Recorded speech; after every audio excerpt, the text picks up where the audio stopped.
नमस्कार, आकाशवाणी देहरादून से प्रस्तुत हैं प्रादेशिक समाचार। पहले मुख्य समाचार।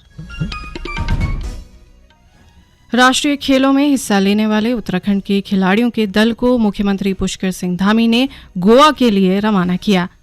प्रदेश में 167 आंगनबाड़ी और मिनी आंगनबाड़ी कार्यकर्त्रियों को सुपरवाइजर के पद पर नियुक्ति दी गई। मुख्यमंत्री ने कहा, सरकार महिलाओं को सशक्त बनाने के लिए लगातार प्रयासरत। राज्य सरकार खाद्य पदार्थों में मिलावटखोरी रोकने के लिए प्रदेश में विशेष अभियान चलाएगी। और प्रदेश में महाअष्टमी का पर्व श्रद्धा और उल्लास से मनाया जा रहा है।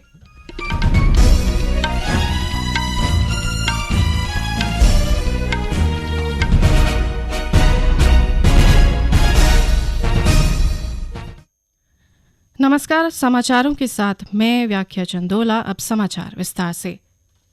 मुख्यमंत्री पुष्कर सिंह धामी ने गोवा में आयोजित होने वाले 37वें राष्ट्रीय खेलों में उत्तराखंड से हिस्सा लेने वाले खिलाड़ियों के दल को आज देहरादून से फ्लैग ऑफ कर रवाना किया। श्री धामी ने आशा व्यक्त की कि खिलाड़ियों का ये दल अपने मनोबल और लगन से राष्ट्रीय प्रतियोगिता में उत्तराखंड का नाम रोशन करेगा। इस मौके पर उन्होंने कहा कि राज्य में खेल संस्कृति को बढ़ावा देने के लिए राज्य सरकार लगातार प्रयास कर रही है। उन्होंने बताया कि प्रदेश सरकार विश्वविद्यालयों में व्यावसायिक पाठ्यक्रमों में प्रवेश के लिए 5% स्पोर्ट्स कोटे की व्यवस्था करने के लिए नियमावली बनाने जा रही है। उन्होंने कहा कि राज्याधीन सेवाओं में सेवा योजन के लिए 4% खेल कोटे को फिर से लागू करने की कार्यवाही भी की जाएगी। गौरतलब है कि राष्ट्रीय खेलों में इस बार राज्य की 240 सदस्यीय टीम विभिन्न खेलों में हिस्सा लेगी। प्रदेश में आंगनवाड़ी केंद्रों में आज 167 आंगनवाड़ी और मिनी आंगनवाड़ी कार्यकर्त्रियों को सुपरवाइजर के पद पर नियुक्ति दी गई है। मुख्यमंत्री पुष्कर सिंह धामी ने आज देहरादून में ये नियुक्ति पत्र वितरित किए। इस मौके पर आयोजित कार्यक्रम में श्री धामी ने कहा कि वर्तमान में सरकार प्रत्येक क्षेत्र में महिलाओं को सशक्त बनाने का काम कर रही है। उन्होंने कहा कि आज वित्तीय समावेश से लेकर सामाजिक सुरक्षा, गुणवत्तापूर्ण स्वास्थ्य सेवा, शिक्षा सहित विभिन्न क्षेत्रों में महिलाएं समाज का नेतृत्व कर रही हैं। बच्चों के विकास में आंगनवाड़ी कार्यकर्त्रियों की भूमिका को रेखांकित करते हुए मुख्यमंत्री ने कहा कि बच्चों के पालन पोषण में आंगनवाड़ी की अहम भूमिका है।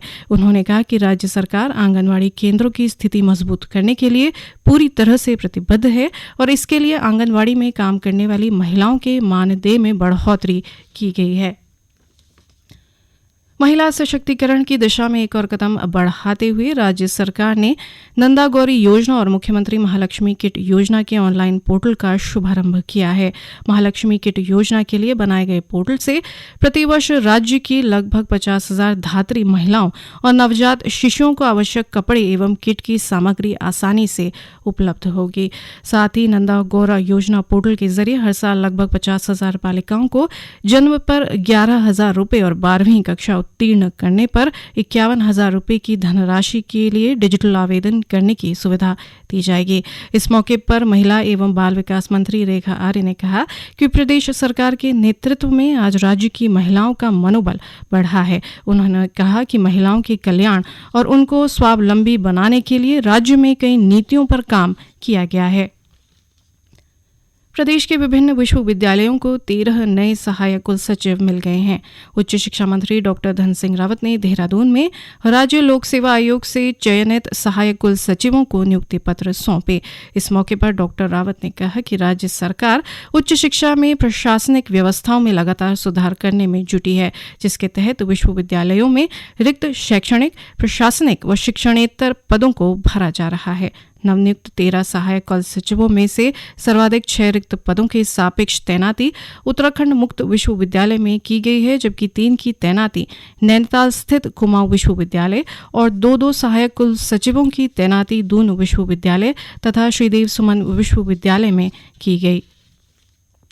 जल जीवन मिशन के तहत नैनीताल जिले के गांव करायल चतुर और हलडू पोखड़ा में केंद्रीय रक्षा एवं पर्यटन राज्य मंत्री अजय भट्ट ने 2 योजनाओं का शिलान्यास किया। इस दौरान उन्होंने कहा कि सरकार का मकसद हर घर तक पीने का पानी पहुंचाना है। उन्होंने कहा कि जल जीवन मिशन योजना के तहत 2,000 करोड़ रुपए की धनराशि आवंटित की गई है।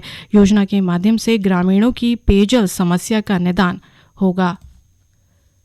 ये समाचार आकाशवाणी के देहरादून केंद्र से प्रसारित किए जा रहे हैं। ताजा समाचार के लिए आप हमारे फेसबुक पेज आकाशवाणी समाचार उत्तराखंड और ट्विटर हैंडल @AIRnews_DDN को फॉलो कर सकते हैं। ये समाचार यूट्यूब चैनल आकाशवाणी समाचार उत्तराखंड को सब्सक्राइब कर सुने जा सकते हैं। साथ ही ये समाचार आकाशवाणी की वेबसाइट www.newsonair.gov.in/उत्तराखंड पर भी उपलब्ध हैं। खाद्य पदार्थों में मिलावटखोरी रोकने के लिए राज्य में विशेष अभियान चलाए जाएंगे। इसके अलावा त्योहारों के दौरान कुट्टू का आटा और नकली मावे से बनी मिठाइयों को बेचने पर कड़ी कार्रवाई की जाएगी। स्वास्थ्य मंत्री डॉक्टर धन सिंह रावत ने देहरादून में खाद्य संरक्षा और औषधि प्रशासन विभाग की समीक्षा बैठक में अधिकारियों को ये निर्देश दिए।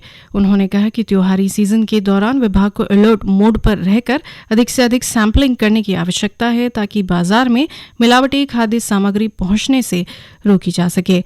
उन्होंने कहा कि प्रदेश में सीमावर्ती राज्यों से अवैध रूप से बड़ी मात्रा में नकली खाद्य पदार्थों और उत्पादों की आपूर्ति की जाती है। उन्होंने इसे रोकने के लिए सीमावर्ती क्षेत्रों में पुलिस के साथ सघन चेकिंग अभियान चलाकर नकली उत्पादों को नष्ट करने के निर्देश दिए। स्वास्थ्य मंत्री ने मिलावटी खाद्य पदार्थों के प्रति लोगों को सचेत करने के लिए प्रदेश भर में बड़े स्तर पर जन जागरूकता अभियान चलाने को कहा। उन्होंने मिलावटखोरों और नकली खाद्य पदार्थों की शिकायत के लिए विभाग द्वारा जारी टोल फ्री नंबर को 24 घंटे चालू रखने को भी कहा। आज देश भर में महाअष्टमी का पर्व श्रद्धा और उल्लास से मनाया जा रहा है। नवरात्रि का 8वां दिन मां दुर्गा के महागौरी स्वरूप को समर्पित होता है। महाअष्टमी पर प्रदेश में विविध धार्मिक आयोजन किए जा रहे हैं। आज के दिन लोग घरों में कन्या पूजन करके उपवास खोल रहे हैं। वहीं हरिद्वार के मनसा देवी सहित प्रदेश के विभिन्न देवी मंदिरों में पूजा अर्चना और दर्शन के लिए सुबह से ही श्रद्धालुओं की भीड़ उमड़ी हुई है। इस दौरान पुलिस प्रशासन ने मंदिरों में सुरक्षा के विशेष प्रबंध किए हैं। प्रदेश में दशहरे पर्व की तैयारियां जोरों पर हैं। राजधानी देहरादून, हरिद्वार सहित राज्य के अन्य हिस्सों में दशहरे के लिए रावण, कुंभकर्ण और मेघनाद के पुतलों का निर्माण जारी है। देहरादून के परेड मैदान में दशहरे के पर्व पर दहन के लिए रावण के 131 फीट लंबे पुतले का निर्माण किया गया है, जो लोगों में उत्सुकता का केंद्र बना हुआ है। इस बीच दशहरे से पहले राज्य में अलग अलग स्थानों पर रामलीला मंचन का आयोजन किया जा रहा है। चंपावत जिले की चौकी स्थित घटोत्कच मंदिर में सांसद अजय टम्टा ने घटोत्कच महोत्सव का शुभारंभ किया।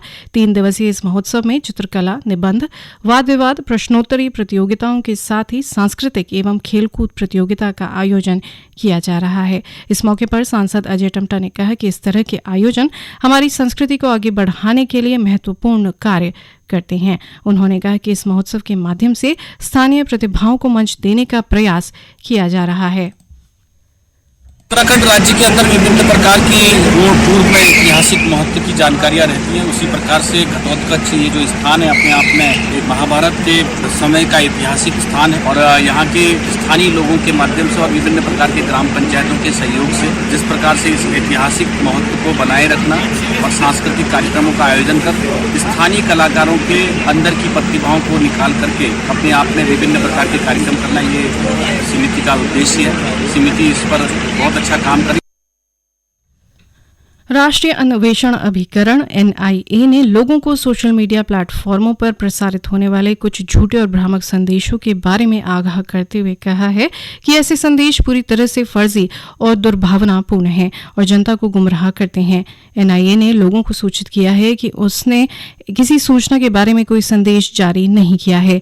NIA को जांच के दौरान ये पता चला है कि इस्लामिक स्टेट अपने हिंसक और गैरकानूनी मंसूबों को आगे बढ़ाने के लिए झूठे प्रचार के जरिए भोले भले लोगों और युवाओं को निशाना बनाकर उन्हें कट्टरपंथी बना रहा है। सितंबर 2021 में अपील की गई थी कि ऐसे किसी भी संदिग्ध गतिविधि की सूचना NIA को उसके फोन नंबर 01124368800 पर अधिकारियों को दी जा सकती है। प्रधानमंत्री नरेंद्र मोदी ने इस बात पर प्रसन्नता व्यक्त की है कि कई लोगों ने उनके मासिक रेडियो कार्यक्रम मन की बात पर व्यापक शोध किया है और अपने व्यवहारिक निष्कर्षों को जनता के साथ साझा किया है। एक सोशल मीडिया पोस्ट में प्रधानमंत्री ने पुस्तक इग्नाइटिंग कलेक्टिव गुडनेस का उल्लेख किया, जिसमें बताया गया है कि किस तरह से मन की बात कार्यक्रम सामाजिक परिवर्तन का माध्यम बन गया है। अंत में मुख्य समाचार एक बार फिर।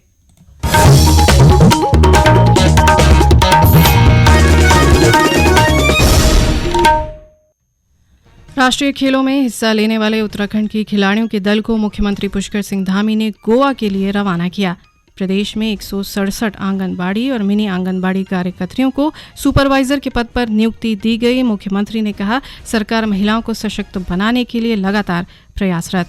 राज्य सरकार खाद्य पदार्थों में मिलावटखोरी रोकने के लिए प्रदेश में विशेष अभियान चलाएगी और प्रदेश में महाअष्टमी का पर्व श्रद्धा और उल्लास से मनाया जा रहा है। इसके साथ ही प्रादेशिक समाचार का ये बुलेटिन समाप्त हुआ। नमस्कार।